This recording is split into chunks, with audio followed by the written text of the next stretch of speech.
Good morning. My name is Erica Kalm. I'm the director of the Digital Forensics Lab here at Dakota State University. It's my great honor to introduce our keynote speaker, Jen Easterly. Currently serving as the director of the Cybersecurity and Infrastructure Security Agency, she is a formidable figure in national cybersecurity. With a background that spans both military service and leadership roles in the private sector, Director Easterly's career is marked by dedication to strengthening our cyber defenses and infrastructure. She retired from the U.S. Army after more than 20 years of service, during which she played key roles in intelligence and cyber operations, including contributing to the establishment of the United States Cyber Command. Director Easterly is a distinguished graduate of the United States Military Academy at West Point and holds a master's degree in philosophy, politics, and economics from the University of Oxford, where she studied as a Rhodes Scholar. Her expertise in strategic vision has significantly shaped the way we approach cybersecurity in an ever-changing digital landscape. Her contributions extend beyond her professional achievements, advocating for cybersecurity awareness and education as fundamental pillars for future readiness. Please join me in welcoming Director Easterly.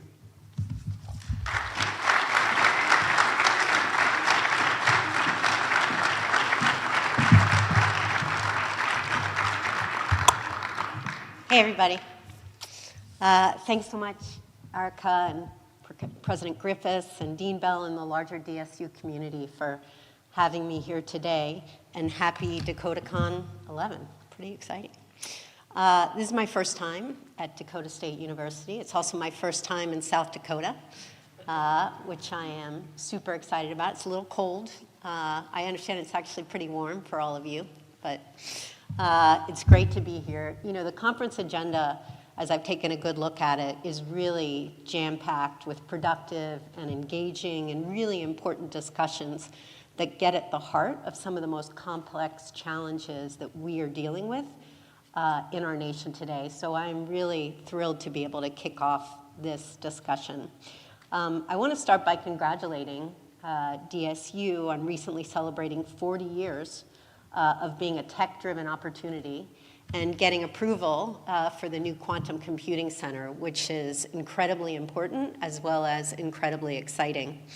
As I understand it, this year's DakotaCon and its research week as well, you know, really are testaments to, but also a celebration of this community's work to make DSU a real cybersecurity powerhouse. So that's exciting, and I want to congratulate President Griffiths for being named the South Dakota Woman of the Year from USA Today. Really impressive and well-deserved recognition. And I also understand that the women's basketball team is going advanced yesterday. Pretty cool. Pretty exciting there. You know, as I said, it was my first visit here, and as I was getting ready for the visit, I saw this article from a few years back calling DSU the little university on the prairie, and it's interesting we're here in the Prairie Playhouse, but you know, I grew up watching that show Little House on the Prairie, so it's kind of a nostalgic nod. But I think it was really, the point of the article was to highlight all of the ways that recent investments and local initiatives have really helped establish, again, the university as a cyber powerhouse. And the comparison really aptly underscored that from relatively unassuming beginnings in the late 1800s, the university is really making a name for itself in this space. And frankly, the need has never been more urgent. As Dr. Cole mentioned, I lead the Cybersecurity and Infrastructure Security Agency, which was set up just over 5 years ago at the end of 2018 in the Trump administration to play two key roles. First, to serve as America's cyber defense agency, as well as the national coordinator for critical infrastructure, resilience, and security. So our mission is to lead the national effort to understand, manage, and reduce risk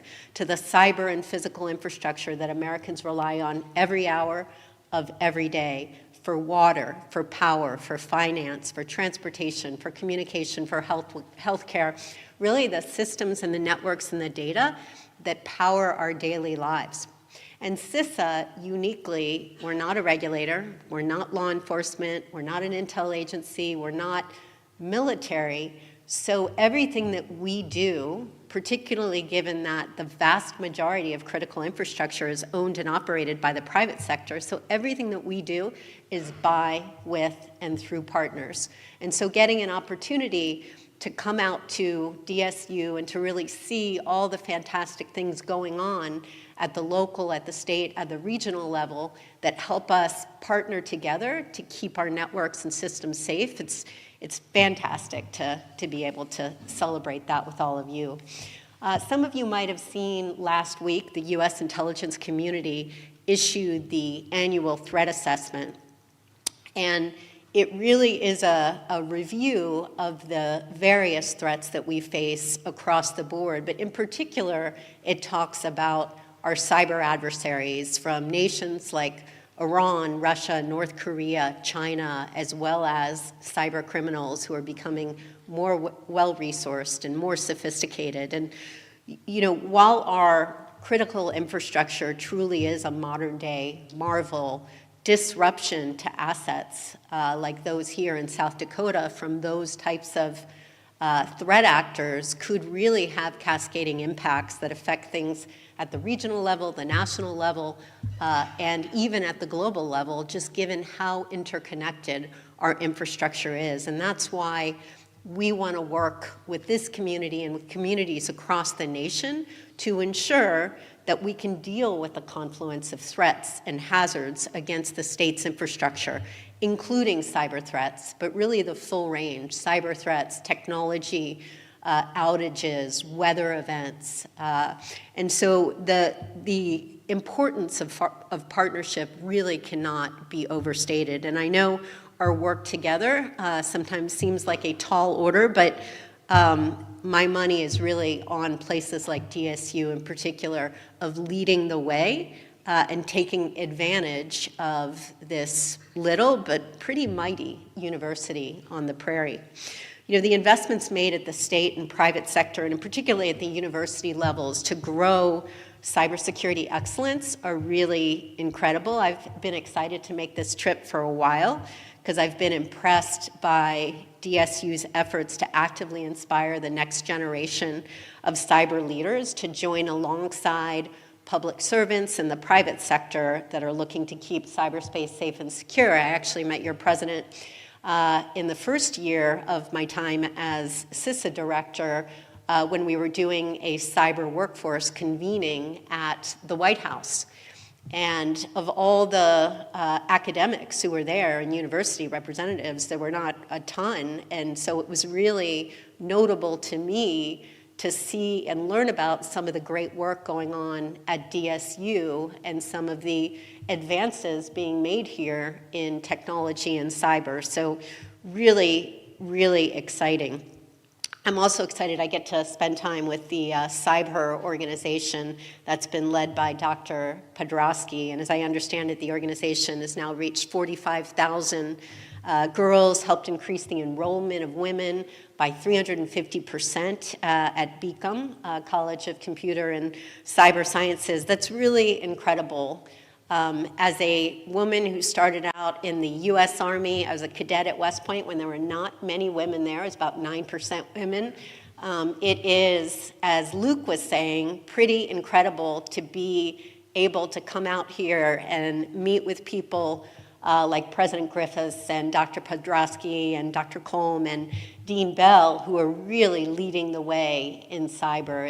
It's a great privilege to be able to spend time in a community that clearly focuses on the full range of bringing in the workforce in a very inclusive way. So that's really, really exciting. You know, and as we know, there is always room to grow. One of the things that I've been excited to talk to universities around the country is how they can reach out to the local community, whether that's through a cyber clinic working with nonprofits or small businesses. And so the power of academia, the power of universities and students of all levels who have been studying on the cutting edge of cybersecurity and technology are really key to keeping our our communities and our families and our small businesses safe. And so again, another great reason to be out here with all of you. You know, I'll close with this. I mentioned the Little House on the Prairie, and you know, one of the key themes that stuck out to me watching that as a little kid was this whole idea of resilience. And you know, at the end of the day, there's nothing quaint or idyllic about the prairie. Far from it, frankly. You know, with threats and challenges around every corner, you really need to be proactive and prepared to deal with anything that comes. As I said, we're dealing with a full range of very serious threats to our nation. About a month ago, I testified in front of the House Committee on China about the very real threats that we face to our critical infrastructure from Chinese cyber actors. And at the end of the day, given the connectivity, given the vulnerability of the critical infrastructure we all depend upon, it's not really a matter of prevention. It really is a matter of resilience. Can we detect threats early so that we can be prepared to respond to them and recover quickly if there is that disruption? So the work going on here and the great innovations that have been happening during Research Week, will happen at DakotaCon and Dakota Conquest, are really, really fundamental to keeping our nation safe. You know, the training that happens at DSU and through other organizations represented here, again, are really fundamental to our national security. As I think Luke said, cybersecurity is national security, is homeland security. So my ask to all of you participating in DakotaCon is that you really take the opportunity to think about how you can use your skills and your knowledge to support other members in the community who may not have all those skills and knowledge to keep their businesses and their communities safe. Think about how your work can help enhance the efforts in the community to grow in terms of cyber skills, but also, as I said, cyber resilience, and also how you can use your unique knowledge and your partnerships in the region to develop effective plans to safeguard the region.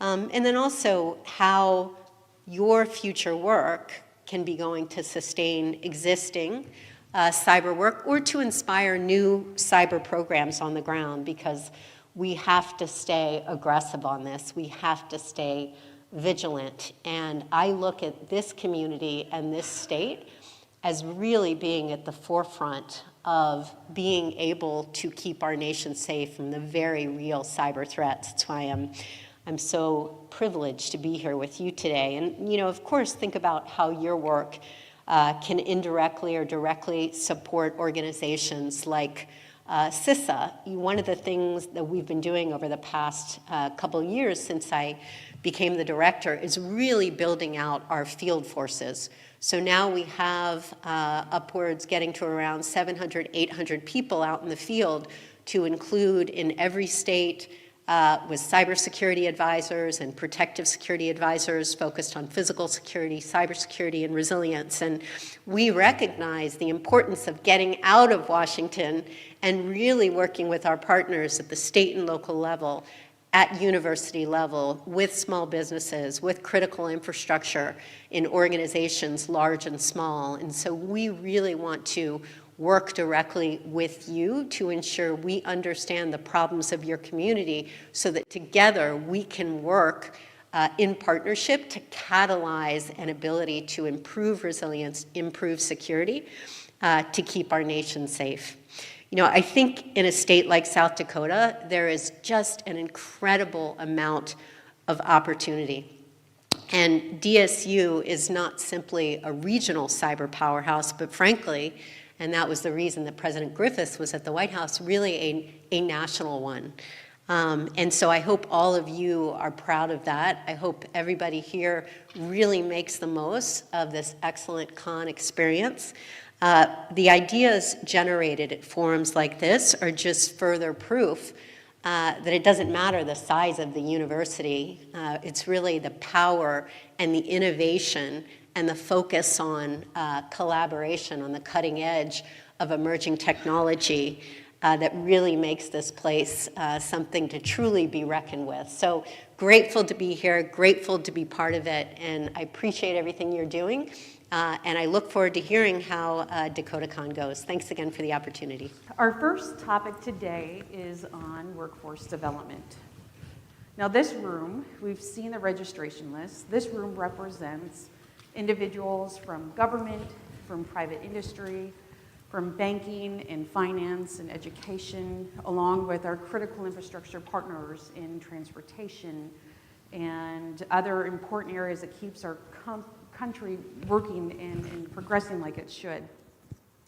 In all of these sectors, they face challenges of securing their information technology from a broad range of cyber attacks.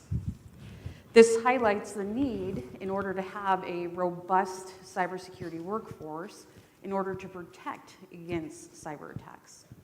Now, we've all seen the stats that are published annually of the gap between open positions and professionals that are qualified to lead in those positions.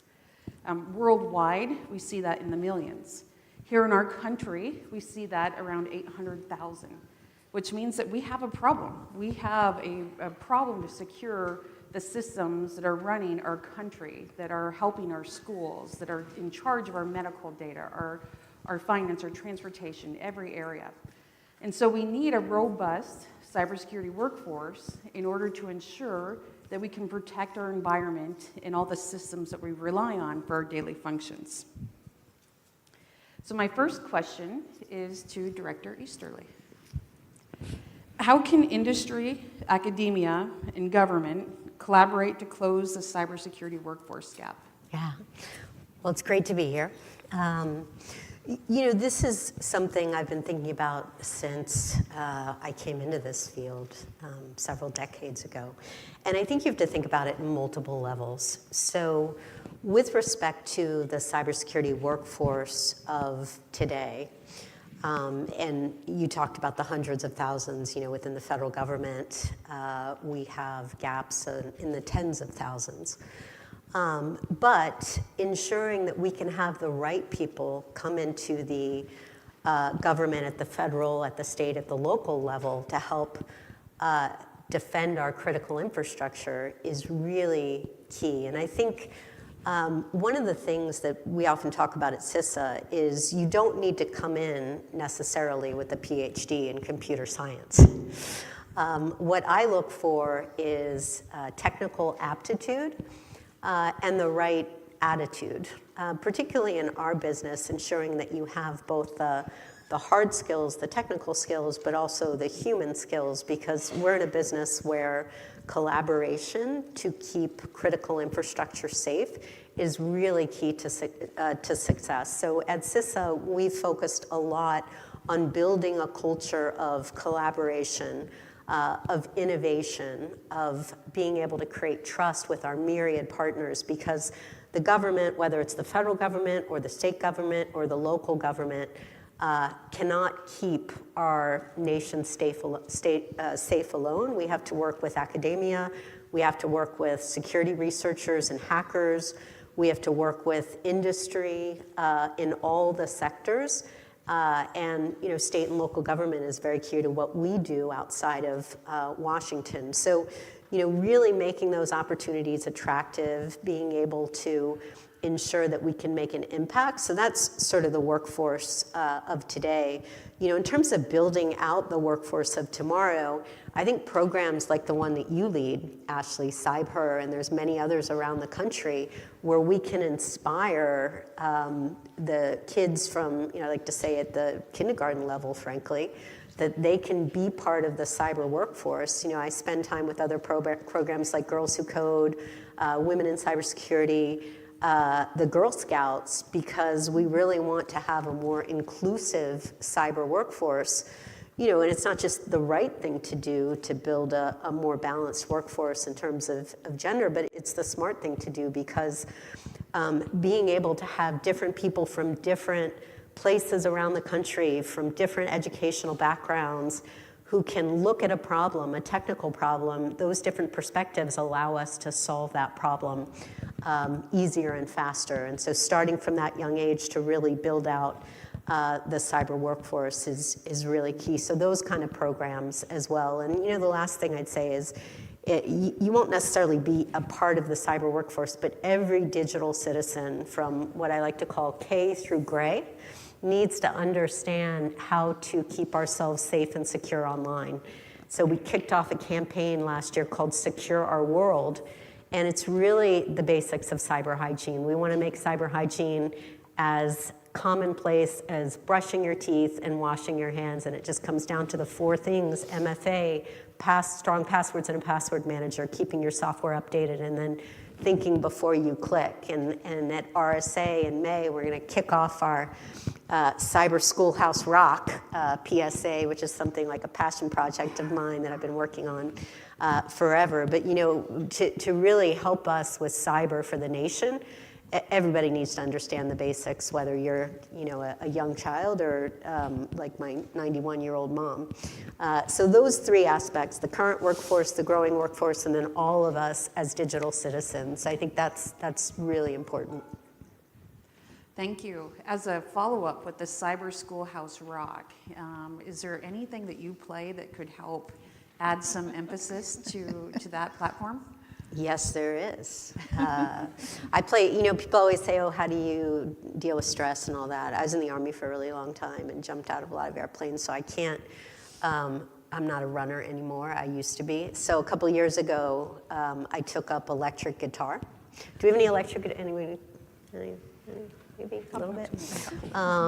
So, which, I find to be a great thing for de-stressing, but also it's almost like learning a new language, like you do when you're learning computer coding, learning the language of music, and there's some similarities there. So you may hear a little bit of electric guitar in Cyber Schoolhouse Rock. I see a nice YouTube channel coming Yes, on board. well, with you that. might. That You would might be just see that. fantastic. All right, well, thank you. You bet. President Griffiths, you participated in the White House Cyber Workforce and Education Summit, and you've been involved in fundraising of millions of dollars across the country for workforce initiatives, and she's been successful here in South Dakota by fundraising over $100 million for our cybersecurity workforce and initiatives to help propel DSU forward. What are some of the approaches that you find to be impactful to build and secure and sustain a cybersecurity workforce? Okay, thank you. Well, I think you've already heard some of the answer because you've already addressed it. There are 3 things: communication, collaboration, and partnerships, I think, are very, very key. And I think as an academic institution, as we build our programs to help out with this workforce issue, we've tried to do that. Anything we do at the university starts with faculty. And for us to develop academic programs that begin to meet needs in the workforce, our faculty have to know what's going on. So faculty interaction with people out in government and industry and in other academic institutions becomes very, very key. Once that starts to happen, now we move beyond the sort of communication and advice on what our problems are of the day. We can all start looking at the future. And in brainstorming the future, that really speaks to partnership. How do we get to know each other better? And that as we work together, I see partnerships sort of, you come together, you do something, but as you continue to work together, you get closer and closer, and you grasp hands, and you know each other. You can almost finish each other's sentences if you have a really successful partnership. So I think that's all key to being able to move forward. But the one I have a little mantra every now and then, and when I get the platform, I use it. So in talking about talent, okay, and I have this thing: talent exists everywhere. It doesn't exist just in Washington, D.C. and Silicon Valley, excuse me, for those who are in the D.C. area.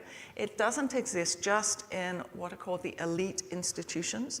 It doesn't exist just in domestically born individuals. It's already probably largely out in the workforce, so we have opportunities to get in and train and upskill and reskill. So I think the idea of education, K through gray, is absolutely right. We have to have a more holistic view of education.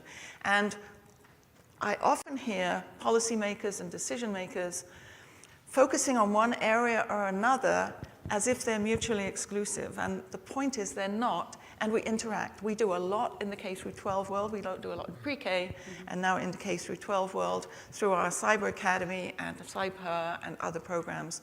We are moving out into the workforce for reskilling and upskilling people with DSU SOAR, which is much more agile and responsive than we as a large, well, not really that large, but sort of a large lumbering institution can move. So I think, and then we work a lot with the 2-year programs to have people sort of come in and finish off and can get, come in with their associate's degree and then work towards a bachelor's degree. And we all intersect all the time. So these, I think we have to just stay open to communication and collaboration and work towards sort of meaningful partnerships that can actually result in something positive is the way to go. Well, thank you. And initially, you mentioned our faculty, and I know we have quite a few faculty here. Could we see some representation of our faculty and give them a round of applause for all they're doing? They're humble for our workforce. Well, I'd be remiss if I didn't acknowledge that from the introductions from Dr. Combe to our panel and moderator, we're all women. And we're sitting here during Women's History Month. Women have made groundbreaking contributions to the field of cyber and cybersecurity and technology. From Hedy Lamarr's invention that laid the groundwork for our modern Wi-Fi, to the code breakers of Bletchley Park and Arlington Hall, along with pioneers like Grace Hopper and Ada Lovelace, women have played a quiet but impactful and important part of our workforce. At DSU, as mentioned, with CyberHer, we've had a 350% increase in our women enrolled in our Beacom College. And as the director noted, we're not doing it because it's the right thing. We're doing it because we need it. We have a gap, and we need more qualified individuals. So we need everyone, and so we have to make sure that we have concerted efforts. So, Dr. Bell, transitioning to you. You joined DSU about a year ago, and you had a background as an aviator in the U.S. Army and faculty member at the National Defense University, and you bring a very unique perspective to this conversation. How do you envision we can further mold the cybersecurity workforce to embrace diversity, especially considering the critical intersection between cyber and national defense? Yeah. Thank you, I appreciate. Can you hear me? Okay. I like to think of, when I think about diversity, I do like to think about it a little bit differently, which is I like to think about diversity of thought. So there's the obvious diversity, whether you're gender, religion, ethnicity, but when we really focus on diversity of thought, so building on what Director Easterly and President Griffiths have said, a lot of that part has been covered. So what can we do here in education to improve diversity of thought?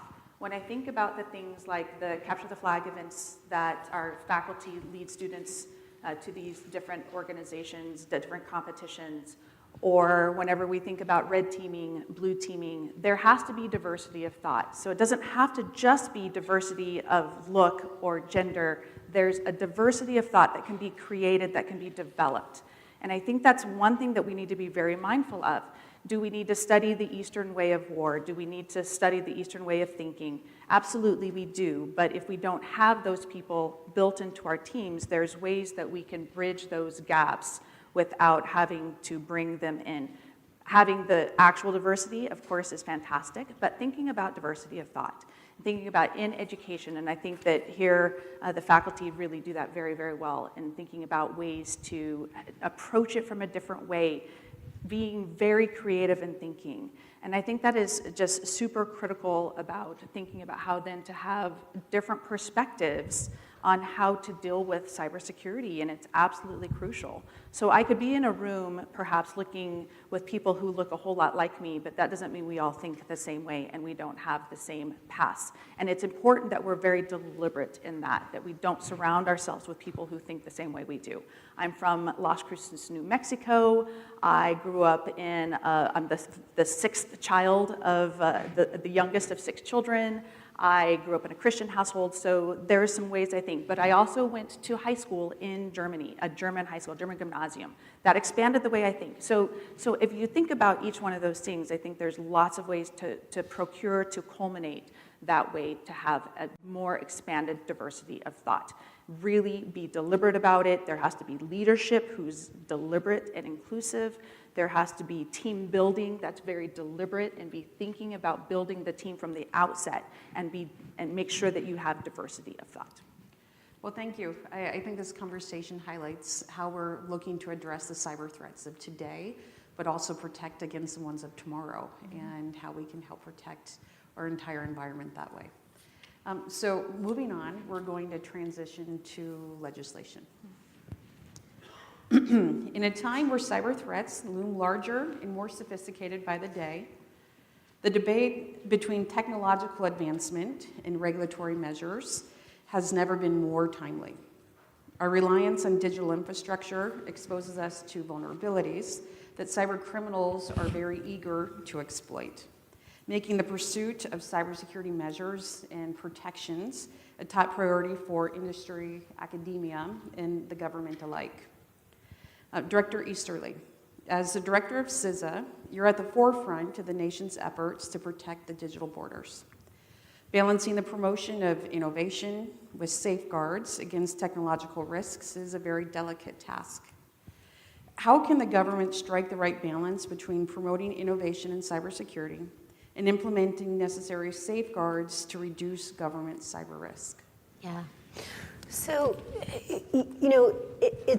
this is something that I've evolved in my thinking over the past couple years, just seeing what has really become a scourge of attacks on businesses large and small, to include hospitals and K through 12 education facilities and water facilities. And I came to CISA from a big bank. Came from Morgan Stanley, and we know the financial services sector is a highly regulated sector. I don't think regulation is the answer to everything. I do think increasingly, though, ensuring that critical infrastructure owners and operators have to mandate at least the minimum cybersecurity standards. And we're seeing a significant event right now with Change Healthcare.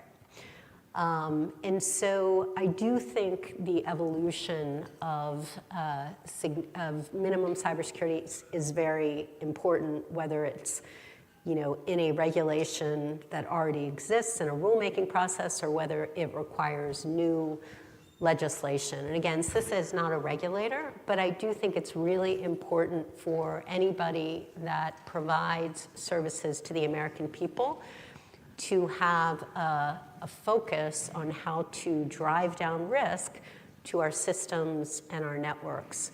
The other thing that I'd say, it's interesting, so you all became a cyber university around 1984, right? So 40 years. So 1983 was sort of a watershed year for cybersecurity. It was the year that the TCP IP protocol was invented to connect computers together so computers could communicate. So it's really been 40 years since that period of time. But if you go back and talk to some of the folks in the early days of when the internet was stood up, the inventors of the TCP IP protocol, and then when software began to stand up as an industry, security was never a factor. Never a factor. Those of you who might know security pioneer, the late Dan Kaminsky talked about, the internet was never created to be secure. The internet was created to move pictures of cats. It's very good at that. And the same thing with software. Software was evolved in a way where security was not the top priority. It didn't have to be, because there were no minimum standards for security, for technology. And, it's left us in a place where we have an internet full of malware, we have software that's full of vulnerabilities, and frankly, a lot of the burden of cybersecurity falls on individuals and small businesses, when really it should be borne by the major technology manufacturers, who need to design and test and build and deliver their software to dramatically reduce the number of exploitable flaws, which is why we've been pushing very hard on what we call the Secure by Design revolution. We've been meeting with universities and schools about memory-safe coding and writing in languages that are not C and C++, given that 2/3 of software vulnerabilities are memory safety vulnerabilities. So, I am not naive to think we're going to get regulation around technology. We may eventually get a software liability regime that really focuses on technology manufacturers who responsibly innovate by putting security first. But we really are in a state where we now rely upon technology for all of our critical infrastructure. So ensuring its security, whether it's through regulation, whether it's just companies doing the right thing, whether it's consumer demand to ensure that the devices and everything that they rely upon is safe, that I think is incredibly important to advancing a much more sustainable cybersecurity approach for the nation. Thank you. President Griffiths, your advocacy in Washington, D.C. and peer is well known, especially in securing support for DSU and broader initiatives across South Dakota. What federal legislation or actions from policymakers is needed to effectively address the challenges associated with emerging technologies? Okay, thank you very much. I'm going to, just before I get to that, you raised something in my mind. The 1980s, I was a member of the National Commission on Software in the 80s. Most people haven't heard of that. A bunch of us, MITRE Corporation was running the whole commission. And as I recall, our big focus was intellectual property. Mm-hmm. That was the big thing. Could you protect your code from other people getting your code? The other thing, 1984 was an auspicious year because the first hacker conference was held in 1984. So there's a sort of shared history among all of us here. Very interesting. Yes, legislation. So you all know I don't come from the United States. I come from England, and the European Union and the UK have a much more top-down regulatory structure, as evidenced by the new European AI Act, which I predicted would never work here if we tried to implement it wholesale. I think in the United States we have much more of a sort of, I wouldn't even, almost bottom-up, but more than that, and then the complication of states. So we often end up with pieces of legislation because certain states have taken action when they're frustrated if the federal government doesn't move action. Mm-hmm. And that creates problems too, moving from state to state. Education in K through 12 standards change as you move from state to state, which is fine if you stay in one state, but if you move from state to state, some young people get a little bit turned around with what they're doing when. So legislation, I think there is a need for sort of overall frameworks, not too regulatory, but having frameworks within which guidelines can be developed. I think we have been very successful. We have a great representation in Washington in our two senators and our representative. In the cybersecurity arena, Senator Rounds has been particularly helpful, and managing, I think every year I've been here, to get DSU's name into the National Defense Authorization Act at some point or another over. We should be doing things like the things that are happening at DSU. So in that respect, not only is it very helpful to us, we're able to stay in touch with that, and we're often asked to comment on pieces of legislation as they're developed, which is really helpful. We also want to make sure that our graduates understand on what's happening and how the technology is evolving, and trying to stay up with, if not one step ahead of people who are trying to do us harm. We're never going to be there. The gap between the knowledge, the frontier of knowledge and our ability to implement gets further and further apart. So that's an important piece of legislation, I think, right now that needs to be moved forward. And then there are other pieces of legislation that we're waiting for. I noticed that AUKUS, Australia, UK, US, has got TV ads now. I was in a hotel recently. I don't usually watch ads on TV, but I was in a hotel and out popped this ad for AUKUS, and it was all about Pillar 1 of AUKUS, which is submarine technologies and how the three countries are working together. Well, Pillar 2, which we're waiting on, is cyber, and we're really anxious for things to begin to move forward in that realm. We know NSF will be involved, as will DoD, I'm sure, and CISA probably, and others would be very, very important. The one final thing, we've taken the whole idea of resiliency and critical infrastructures, we've brought it home. We our faculty and students do a fair amount of work in the national security arena, but here we want to be helpful to the state of South Dakota because it hosts us and it funds us. And so agriculture is our biggest industry, so our cyber agriculture, protecting the work that's done, protecting the intellectual property and the development of new products, et cetera, is very, very important. Healthcare is very, very important in this state. In a rural state, healthcare is a big issue as we do more and more telehealth, remote health. And then the financial services sector is a big industry here too, and is sort of part of why DSU got its changed mission, was in support of the financial services industry. So decisions made by politicians and decisions made on how legislation is developed and implemented become important to all of us, just as important to an academic institution as to all of you out there working on the front lines. Yeah. So. Can I just jump on that? You point about Senator Rounds, and I think I'm going to see him and some of the Senate Armed Services Committee to talk about the threats that we're dealing with from China, Chinese cyber threats. And I mentioned the testimony that I gave, and I had a great exchange with your congressman, Congressman Johnson.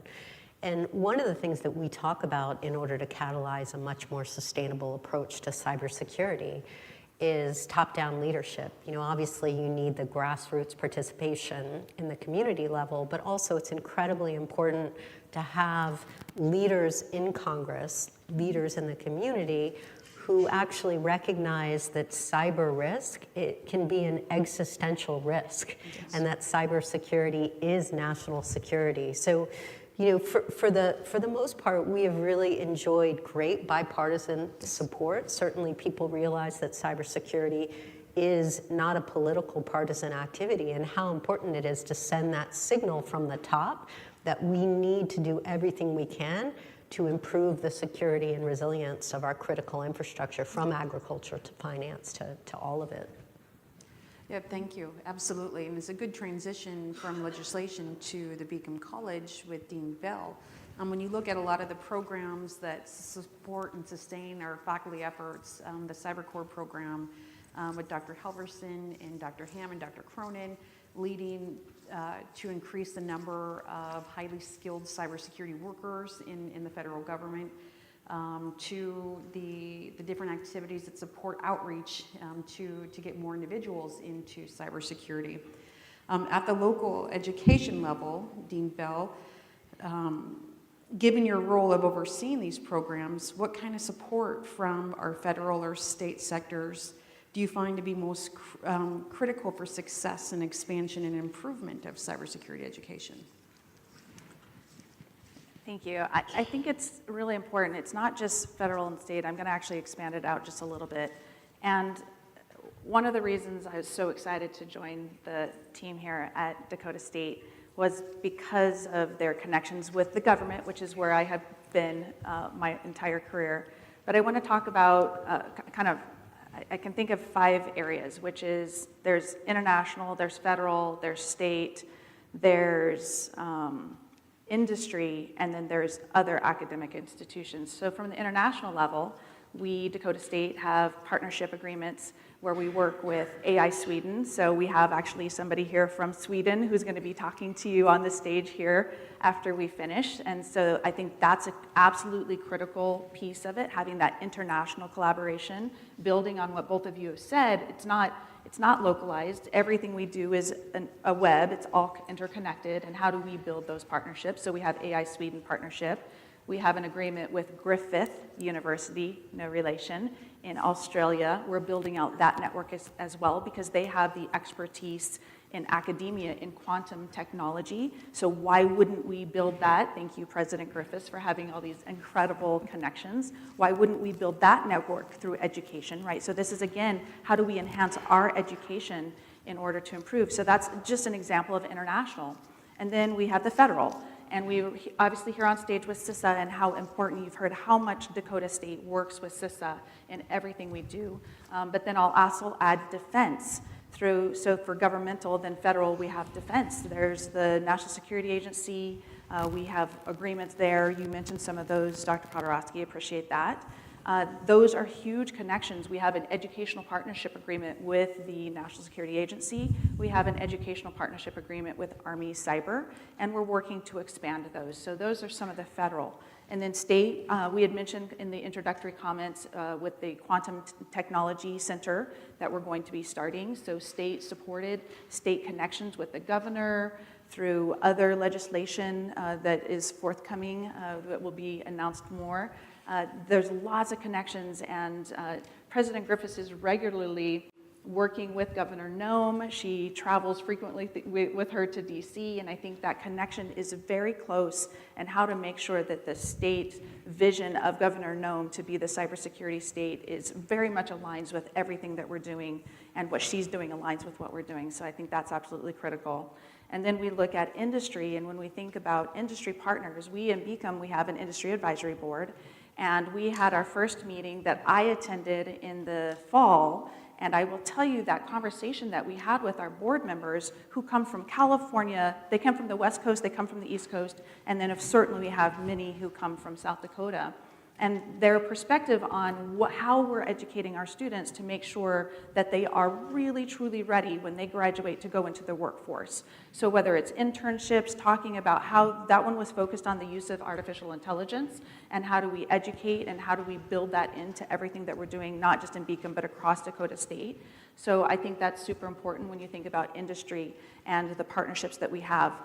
I know there's so much that happens in the Mad Labs, what happens in your area, Dr. Podhradsky, with Case New Holland, and we can go into so many different industry partners, crucial partnerships that we have to increase the education and the thinking in that. And then the last one I'm going to mention is academia. There are other academic institutions where we have partnerships with. We're looking to build one, I'm just going to mention Concordia College is one, and they have language specialty, including the critical languages like Arabic and Russian and Chinese, and there are so many more. And so we're looking to build relationships like that. They have less on cyber. We can help their students learn more about cyber. We can help our students who are already learning cyber how to learn the languages and the culture, again, diversity of thinking, and how to improve that educational outcome, that graduate.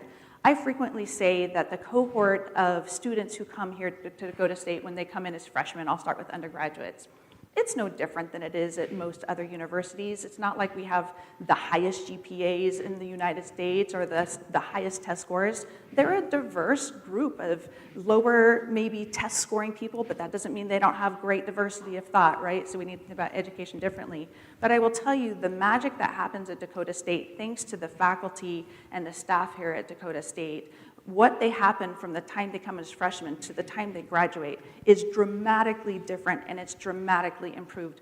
We see that through like the Army, the US cyber team, the competition, and how many students at Dakota State participate in those types of things, winning awards all the time. And so I think that magic that happens thanks to our faculty and staff has a lot to do with it. So academia, all of that, and those are the 5 sectors that I think are the most important thing to make sure that the graduate is truly ready to go out into the workforce. We do hear that from our partners, whether it's defense or industry, that they say that the graduate from Dakota State is ready to work the day they start. Not 6 months later, not a year later. They already have that because of the application they have. It's not theoretical learning, it's hands-on experiential learning. I think that's crucial. Well, thank you. So far, we've talked about workforce development and then legislation. And before we get to our last question, I always keep people on time. So we got 5 minutes for our last question before we open up to Q&A. So around the room, you see some QR codes. And if you have questions for anyone on the panel, please scan the code, put in your question, and then after this one, I will review the questions and we'll ask our panel. So the third thing I wanted to talk about was advanced technology. And we know that at DSU, our comfort zone is being uncomfortable and being very progressive and on that bleeding edge. So as we look at advanced technologies such as artificial intelligence or quantum computing, and as these technologies continue to evolve at a very rapid pace, they offer unique opportunities to enhance our cybersecurity posture. However, the integration can also introduce some challenges along the way as well. So considering that, to Director Easterly, in your career, you have been at the forefront of this, from government to private entities, large financial organizations to military, and where you're at right now as a director of CISA. How can organizations strike a balance between leveraging the power of advanced technologies, such as AI and quantum, while addressing ethical considerations and potential misuse? Yeah.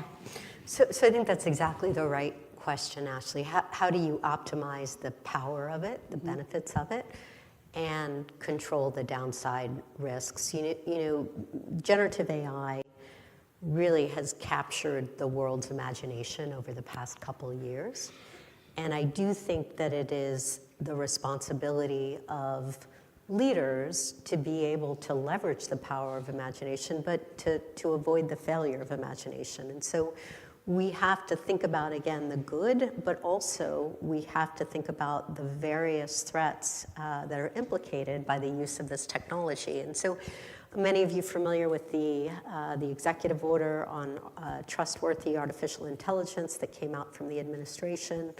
CISA was given some very specific tasks for that are both on optimizing use as well as protecting from risks. So we're focused on right now developing a pilot to leverage generative AI for detection of vulnerabilities on the federal civilian executive branch, the .gov. So we're working through that now. We're excited about that. We're also working with the rest of the department and agencies across the US government to understand the risks to critical infrastructure from artificial intelligence. So we're working through some understanding the risks to each sector, but from a CISA perspective, in our role as National Coordinator for Critical Infrastructure, we're really looking at those cross-sector risks. And so we're in the process of putting out guidelines to critical infrastructure about how to manage and reduce those risks. And then the last thing that we at CISA are working on is red teaming, working very closely with the National Institute of Standards and Technology that published the AI Risk Management Framework to ensure that we can leverage some of the great expertise that we have on cybersecurity, red teaming for AI systems specifically. So all of that comes out of the executive order. I was also really excited to be part of the AI safety conference, the summit that the UK led at Bletchley Park this past November. And one of the things that we've been working on with our partners, our international partners, because to your point, Mary, we have fantastic relationships with 100 plus CERTs, computer emergency response teams, very close partners, Five Eyes obviously, but really around the world to work on secure guidelines for AI developers. Goes back to sort of my point about how important it is that software developers, as they are designing technology, are doing it with security prioritized. And so we put out a whole guide around secure guidelines, and I think that was 23 other countries and agencies. So you can, if you go to CISA.gov/AI, you can see the work we did around secure guidelines. You can see the AI roadmap, where we are very focused on the nexus between AI, cybersecurity, and critical infrastructure. I am at heart an optimist, and the reason I'm in this business is because I am passionate about that power of technology to help improve our lives. But we know that AI is going to be the most powerful technology of our century, and will likely be the most powerful weapon of our century. And the most powerful weapon of the last century was, of course, nuclear weapons that were built and safeguarded by governments. This is a technology where the private sector is on the cutting edge, and we know the private sector's incentives are just different. They're about fiduciary responsibility to create profit. And so we do need to think about the guardrails, and the administration has been working on this. As you mentioned, President, the EU AI Act, which was just voted.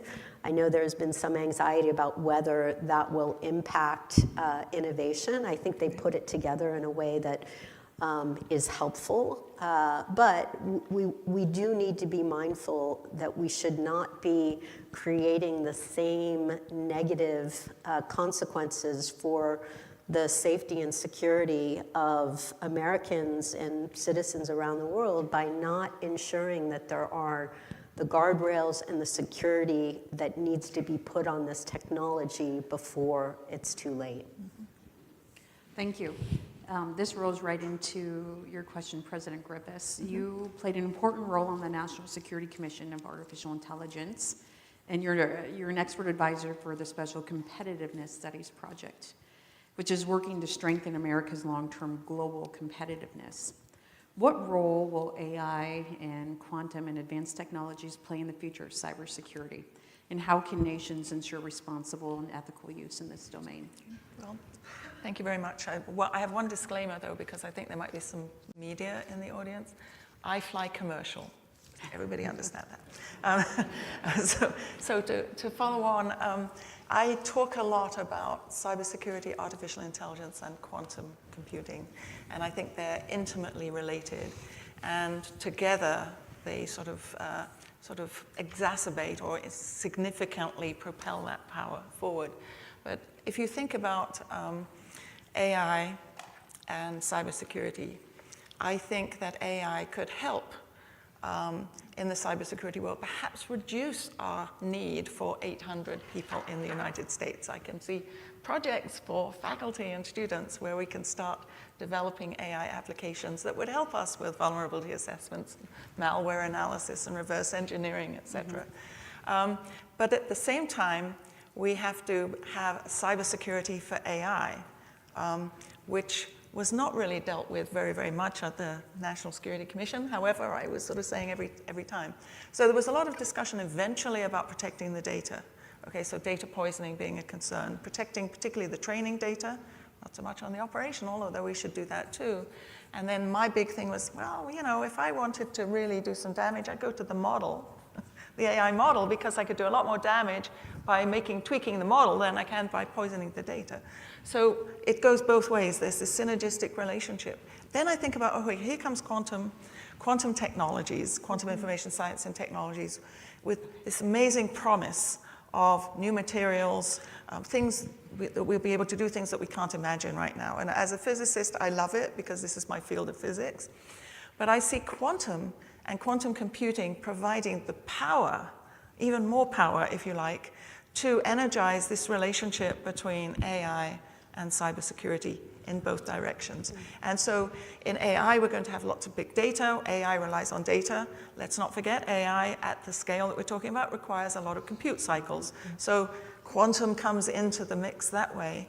And then we all know that one of the quantum risks, once, let's say, unfriendly nations have access to working, stable quantum computers, that will put all our existing computer systems and data sets at risk. And so then the whole area of post-quantum encryption, protecting our current systems and protecting the new quantum-based systems from attacks is also going to be important. So I've started to work on this triangle of three things that are very important. They're important technologies for us to understand as an academic institution, for us to interact with our partners about, for us to work with government about, because I think they're going to be interwoven for a long period to come.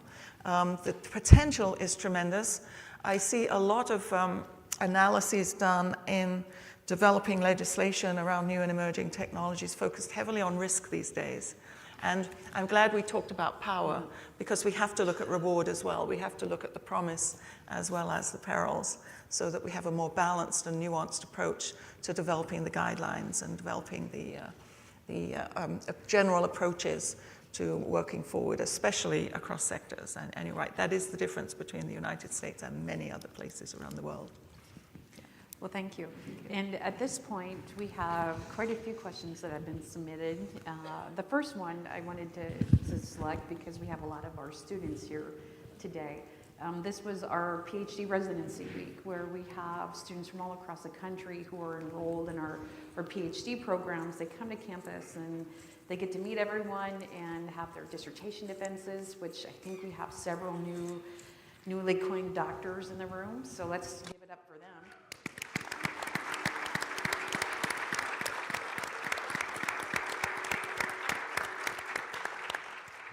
Our CTO is one of them, and he's in the front row, so that's exciting. But one of the questions that we have for the director is, what advice do you have for students who are graduating with a degree in cybersecurity or cyber science and looking to enter the workforce? Come work at CISA. We are hiring. I'm pretty proud because we talk a lot about the workforce deficits. We've been able to hire over 1,700 people over the last 2.5 years. One of the cool things is that we've allowed a lot of flexibility for remote work. So we have folks all over the US who can work from home but contribute to the national mission. So certainly if you're interested in helping to defend the nation in cyber, I would consider CISA. One of the things that I'd say, though, about trying a stint in public service, whether it's at the federal level or at the state level or at the local level, you don't need to make your entire career there. I do think it is great to come into government, into a public service role for a couple years, and in particular at CISA to understand what we do, how we operate, and most importantly, how we partner with local communities, with academia, with industry, to understand how we need to collaborate to drive down risk to the nation. So, the public service, the federal government is one terrific place to work and to be able to contribute. But,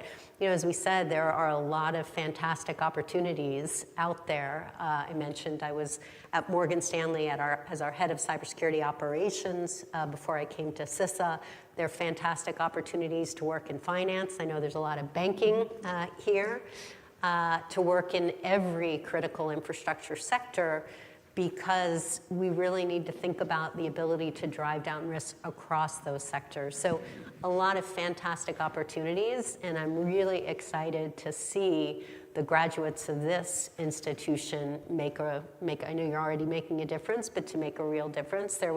We had an intern at CISA last year. I don't know if Janessa is out there. There you go, who is heading off to work for the federal government here, but just a great opportunity to contribute. So, it's why I'm so thrilled to be here, just because of the energy, the innovation, and the talent. Thank you.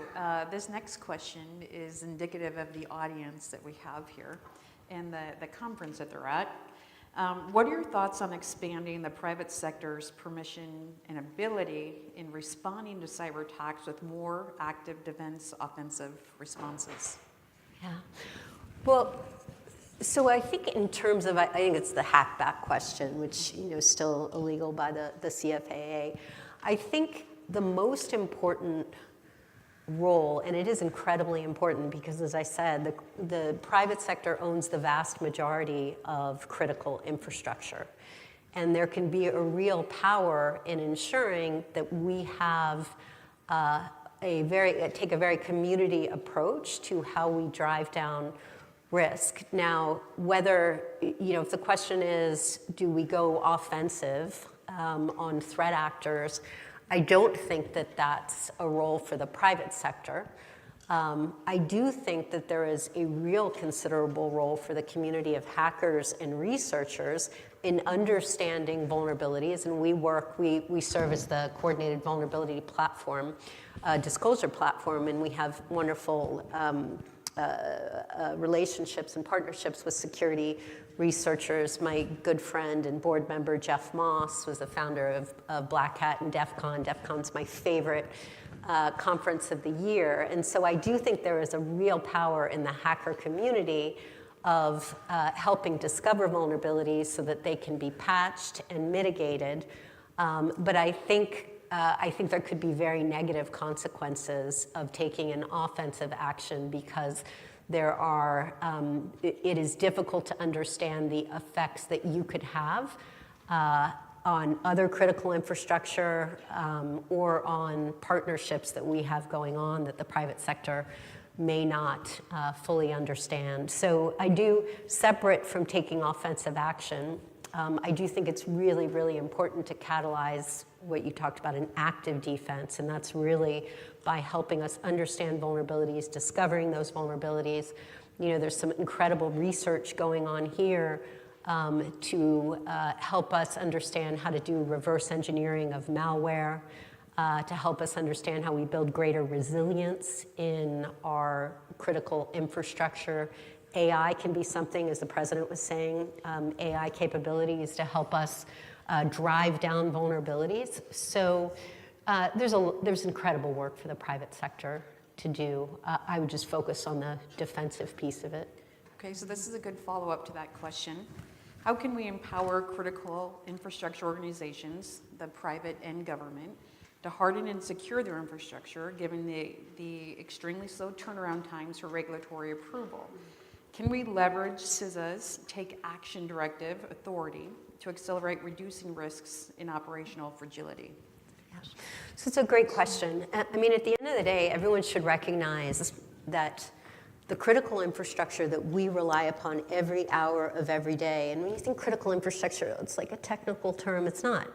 It's water, it's healthcare, it's education, it's transportation, it's communications, it's power. It really are the systems that power our daily lives, and it's all underpinned by a technology base. So first and foremost, we need to ensure that the big technology companies are designing, building, testing, delivering technology that is secure by design. So built to dramatically reduce the number of exploitable flaws. So anybody in technology, really important to think of that first and foremost. Second, every leader of a company, whether it's a small business or a large business, critical infrastructure entity, has to recognize that cyber risk is a fundamental business risk. And if you're a critical infrastructure owner or operator, it could be a national security risk or an existential risk for the nation. So at the leadership level, you have to recognize that you need to make those investments.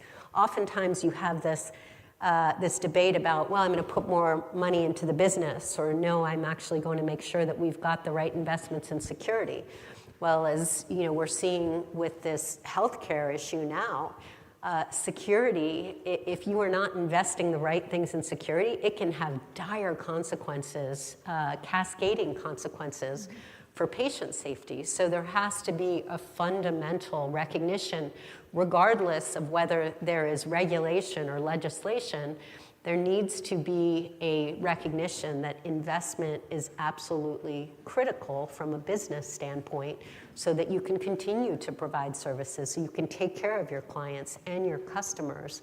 And we have to recognize, as I mentioned with our Secure Our World campaign, it's not just the hackers, it's not just the people who are computer scientists or data scientists or AI experts. Every one of us have the responsibility and the power, frankly, to help keep ourselves safe online, to keep our families safe online, to keep our community safe online by doing the very basics of cyber hygiene. We know that cyber hygiene, the research shows, can protect from 98% of cyber attacks. So let's take those 98% off the board, and then we can, use the power of all the talent and the intellect in places like DSU to work on the really hard problems that exist. But we got to get the basics right. Can I add something real quick? Sure. So CISA published, it's a risk and vulnerability assessment that they published last summer. And it's a great, if you haven't, it's open source. It's a great thing to go, and if you look at it, and they have a case study, but they go down and break it down. And so I highly recommend, if you haven't looked at that document, it talks about the risk and vulnerability to cybersecurity. It's a fairly short document. It's super easy to absorb, and so if you haven't looked at it, I recommend that you do. Yeah, thank you for being the public unpaid service announcement. I should say that, so for those of you, I assume this audience is familiar with CISA.gov, but the greatest thing that we provide is it's all free. We have free stuff. And so there's vulnerability scanning to be able to identify if you have public-facing vulnerabilities, to get reports on that. We categorize them by our known exploited vulnerabilities catalog. So, you know, the great thing about CISA is we just have a ton of stuff that you can actually access and use to drive down risk. So thank you for mentioning that. Well, thank you. And we have 5 minutes left for the last question. And after this question, we're going to invite all of our sponsors to come on stage and take a picture with us ahead of the next session. So please be ready for that. So we're going to close with this question. As our nation turns once more towards great power struggle, given near-peer adversarial contentions with the PRC, People's Republic of China, the Russian Federation, and then also adversaries such as Iran and North Korea, what vision do you see DSU playing in supporting national security missions and programs? Well, I mean, kudos again to all of you, because this, you know, I've been to several universities around the country. I have to say, I was particularly excited to come here. I think DSU, you're about 3,700? 3,700. Yeah, well, that's the size of CISA. Yeah. And I know, you know, that may seem small, but there is incredible power in what we can do and what you can do and what we can do together. I mean, I wasn't just being nice by saying that this university is truly a powerhouse. I mean, you are punching way above your weight in all the best ways. And it's incredibly important because the threat has never been more urgent or more real. As I mentioned, I testified in front of the House Committee of China, along with my colleagues Chris Wray, the director of the FBI, General Nakasone, director of NSA, Harry Coker, director of the National Cyber Director. And what we were talking about was the threat of Chinese cyber actors burrowing deep into our critical infrastructure in order to create disruption and destruction. And many times you'll read intel that'll talk about the potential threat to our nation, to our critical infrastructure. Well, as we described in an open hearing, CISA teams have actually found Chinese actors in our critical infrastructure pre-positioned to disrupt or destroy. So that's a world where if there's a major conflict in the Chinese Straits, we could see real risk to Americans here at home, all over the country. We could see pipelines exploding. We could see water facilities being polluted. We could see people not being able to get money out of banks. We could see transportation derailed, communication lines severed. And so that can affect everybody. And that's why everybody in this country needs to understand the basics of cyber hygiene.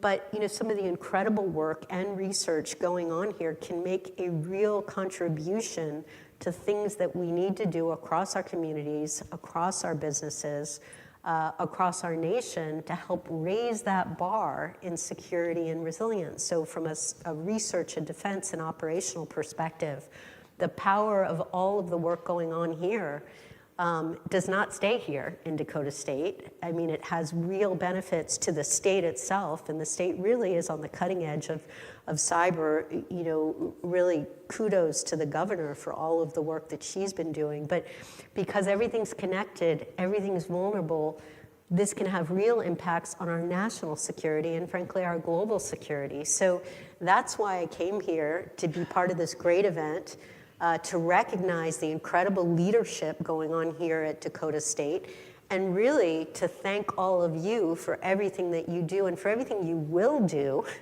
for our nation's security. So thanks.